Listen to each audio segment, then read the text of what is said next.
फिर तो मैं आपके कार्य को अवश्य सिद्ध करूंगा। आप इतनी दुखी क्यों हो? केवल ज्ञान और वैराग्य को लेकर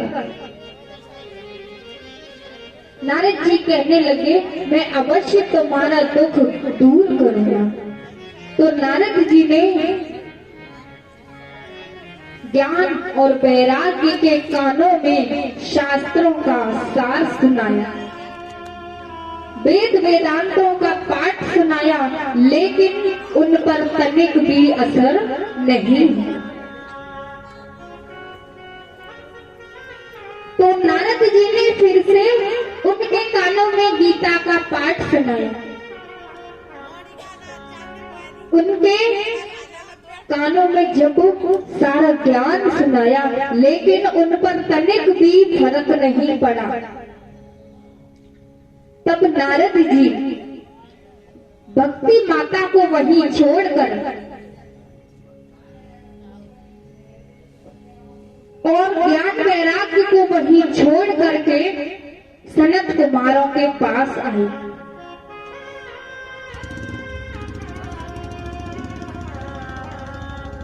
तब वहां से चलने लगे, तब आकाशवाणी हुई।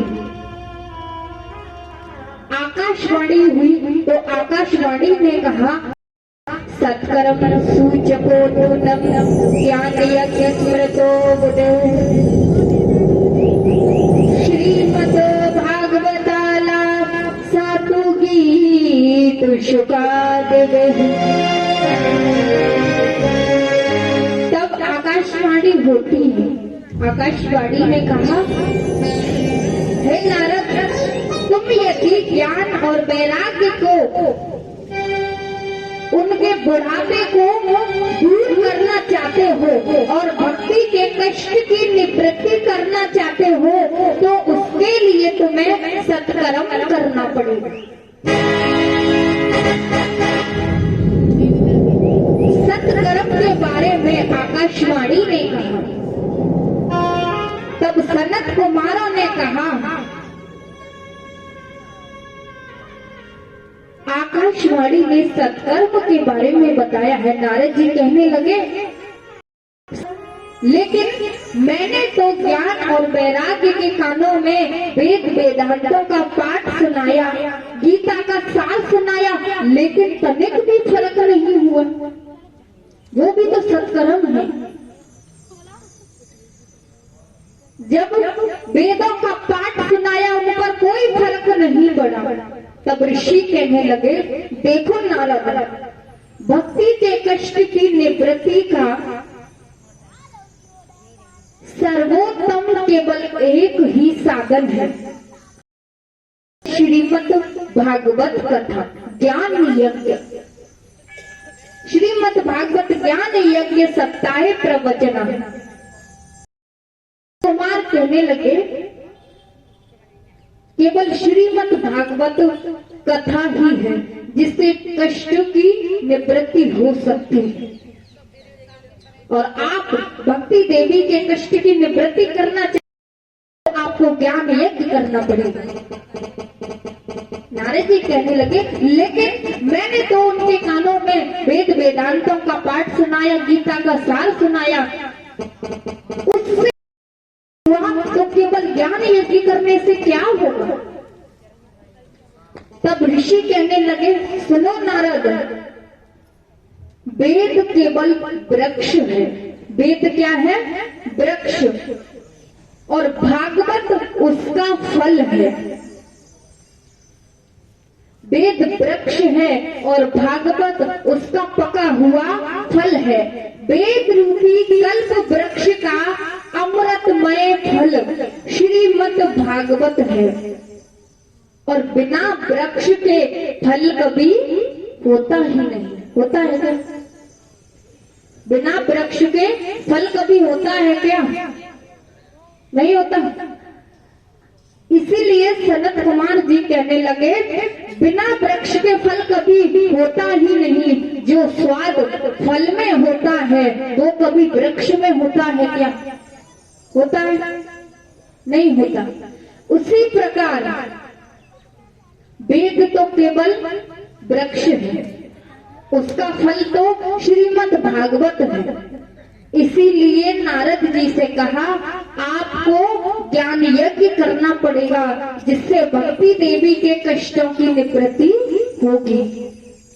सनत कुमारों ने जब भक्ति के कष्ट की निवृत्ति का साधन और उन्हें ज्ञान यज्ञ करने के बारे में बताया, तो तब नारद जी ने सनत कुमारों से एक प्रश्न किया। सनत कुमार कहने लगे हम आपको जो भी आप हमसे प्रश्न पूछेंगे, हम आपका जो भी प्रश्न उसका उत्तर देंगे। तो नारद जी कहने लगे यदि कोई भागवत श्रवण कर मुक्ति पाता है तो कोई आश्चर्य नहीं। ध्यान से सुनना, यदि कोई व्यक्ति भागवत श्रवण करके मुक्ति पाता है तो कोई आश्चर्य नहीं। यदि कोई ज्ञानी पुरुष भागवत श्रवण करके मोक्ष को प्राप्त करता है तो भी कोई आश्चर्य नहीं। लेकिन क्या किसी पापी व्यक्ति को भागवत सुनने से मुक्ति है? नारद जी ने कहा यदि कोई पापी व्यक्ति है तो क्या उसे भागवत सुनने से मुक्ति मिल सकती है? तो सनत कुमारों ने उत्तर दिया ये मानवा पाप कृत्यस्तु सर्वदा सदा दुराचारता विमार्गगा। जिस मनुष्य ने जीवन में कभी सत्कर्म नहीं किया, कभी परमात्मा को याद नहीं किया, कभी पाठ पूजा नहीं की, लेकिन जिसकी मनोवृत्तियां अच्छी हो, दुराचार परायण जिसकी मनोवृत्तियां बनी रही है ना, ऐसा पापी व्यक्ति किसी के द्वारा यदि 7 दिन तक श्रीमद् भागवत कथा श्रवण करे या सुने तो उसकी भी मुक्ति हो सकती है। यदि उसने कितने भी पाप किए हो, अधिक पाप किए हो, उसने कभी भी भगवान को याद ना किया हो, लेकिन यदि उसने किसी के भी द्वारा भागवत जी का श्रवण किया है उसकी मुक्ति अवश्य हो सकती है।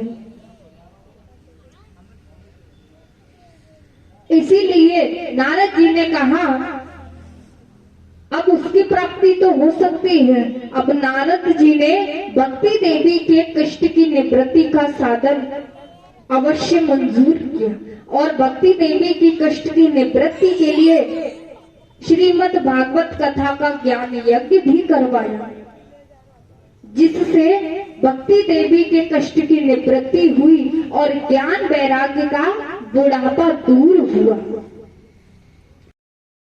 अब यहाँ पापी व्यक्तियों की बात आती है। जब पापी व्यक्तियों के बारे में बताया तो सनत कुमारों ने नारद जी से कहा कि जिस मानव ने जीवन में एक बार भी परमात्मा को याद किया है, क्योंकि सृष्टि पर हर कोई परमात्मा को याद नहीं करता है। तुंगभद्रा तटे पूर्वम भूत पतन मुत्तमम। अब बताया जाता है कि तुंगभद्रा नदी के किनारे एक नगर था। उस नगर में एक आत्मदेव नाम का ब्राह्मण रहता था।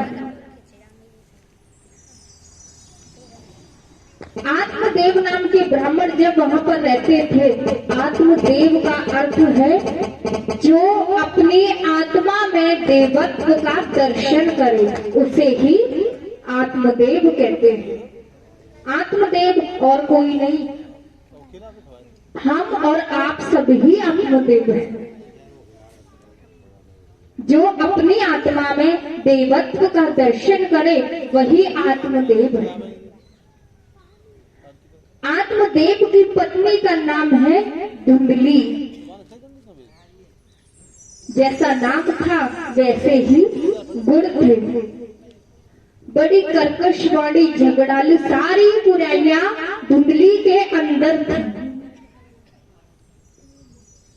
लेकिन एक अच्छाई ये भी थी कि जब पतिदेव यानी आत्मदेव घर में आते थे तो बड़े ही सरल स्वभाव से ऐसे खड़ी होती थी कि मानो से लड़ना और झगड़ना पता ही नहीं।